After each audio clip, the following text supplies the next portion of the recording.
Hi, this is Diane Lovetobake on YouTube, and what we're going to make are actually cookie bars. I already started in the process of using a sugar cookie. I have all the dry ingredients ready in my mixing bowl, and you can of course use your stand mixer if you prefer.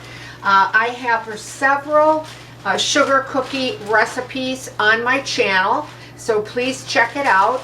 Or if you don't want to do that, you can actually buy the cookie mixes in a bag or a box, or you can buy the ones in the refrigerated section and use it for that too. So but I just have some finishing up to do with my sugar cookie recipe. As I said, I have all the dry ingredients already ready to go to save some time for the video.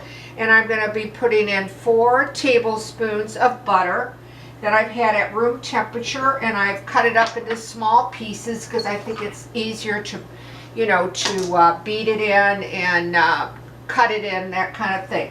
I'm going to warn you about the sound of the mixer because it can be kind of loud on your end, so I'll give you a heads up, okay? So I'm going to turn it on.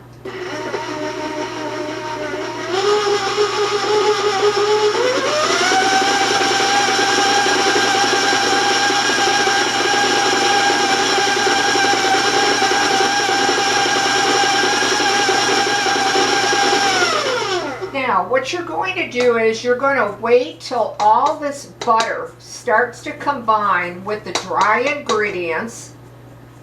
So I'm going to turn it up so the sound is going to increase. So I'll give you a heads up.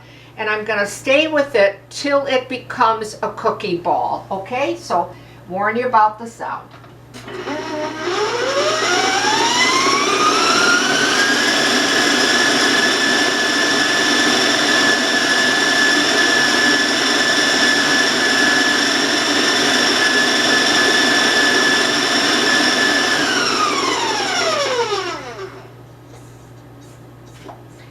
Now, what you'll want it to do is to start to combine with the butter to start making a cookie dough. And it's quite not there yet. Okay, so put it on, warn you about the sound.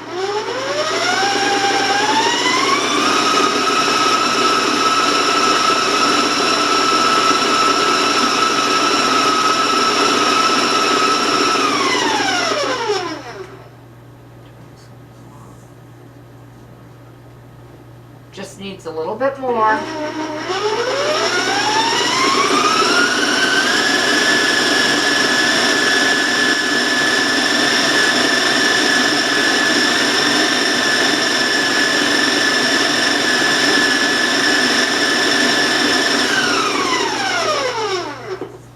Okay. And I'm gonna finish it up with my hands here to bring it all together.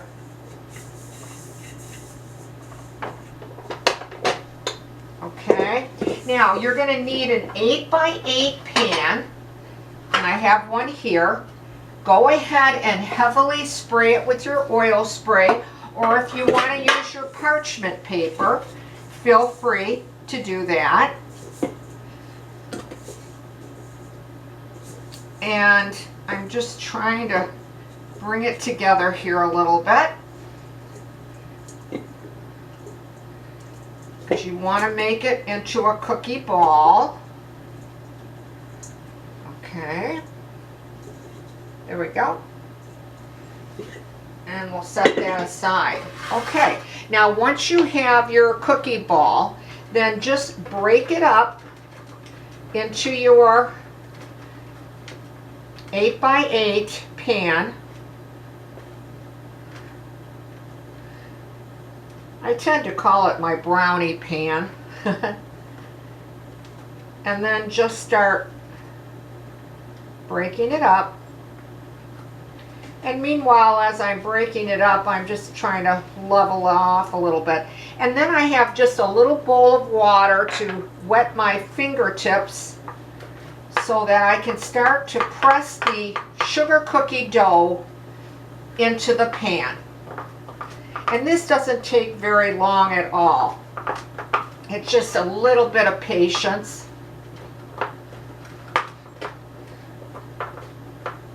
And you'll want to try to even it out as best as you can so you don't have high and low spots.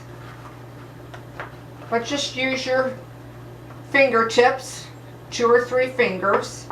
And then I like to use my back of my hand and my palm to start really pushing it down. Just, you know, watch the amount of water that you put on your hands. You don't want too much. Just to lightly moisten your fingertips.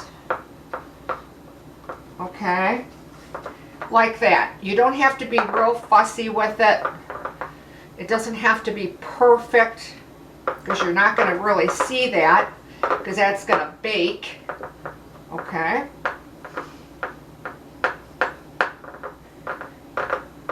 All right.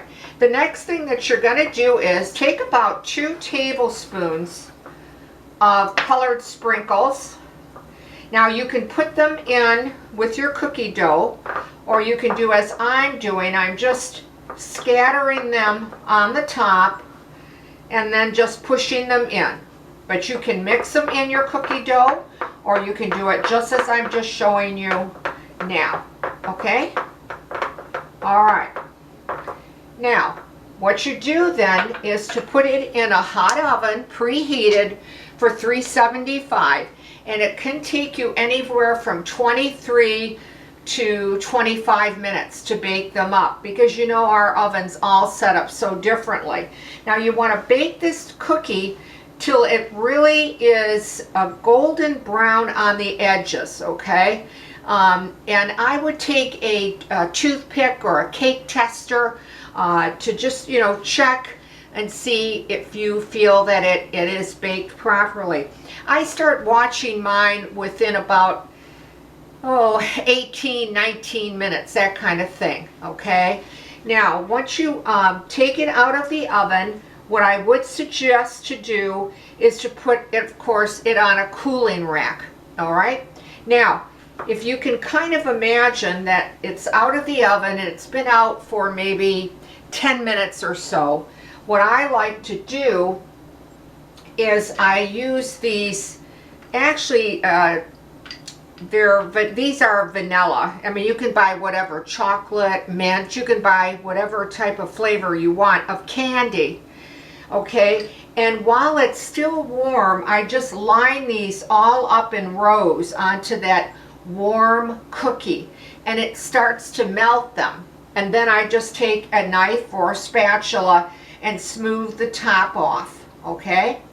Then once I do that, then I'll take another tablespoon of the colored sprinkles and then sprinkle them on top.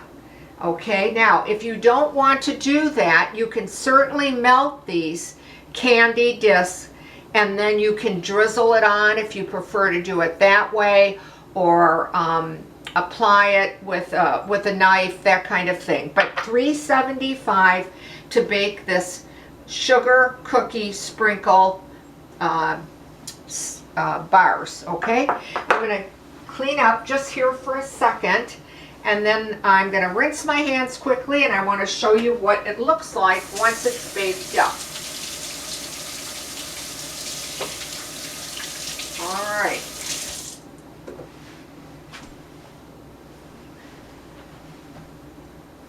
And this is how it will turn out. It really bakes up to a really nice size. You can make, you know, your cookie bars, depending how you want to cut them, will be determined how many that you get out of them. I believe I generally get about 9 pieces, but again, it's up to you how small or large you want to cook them. You can see it does bake up nice and high, okay? And I'll try to show you the bottom. It's a nice golden brown. You can see all those colored sprinkles in there. Again, if you want to sprinkle them just on top and press them in, or put the sprinkles in your mixer and let your beaters mix it into the cookie dough. So what I did was, as I mentioned, when it was warm, I laid these all the way up and down, covered it, it melted from the heat of the cookie, and then I took just a knife and I spread out all that white chocolate on the top, and then I took that additional tablespoon of the sprinkles and put it on the top. It makes for just a delicious cookie bar where you're combining your sprinkles and your white chocolate, or you could use any type of chocolate over the top. It really is a great little fun dessert to make with a cup of coffee or a cup of tea by just using your favorite sugar cookie recipe. Okay, well, there we have it. If you like this recipe, let me know. Please write to me. I will do my very best to answer in a timely fashion. A quick reminder, I only put my videos on YouTube, so if you do write to me or have a question, I will get your question and I'll be able to answer you. So I want to thank you for watching Diane Lovetobake on YouTube. Stay well, stay safe, and I'll see you soon.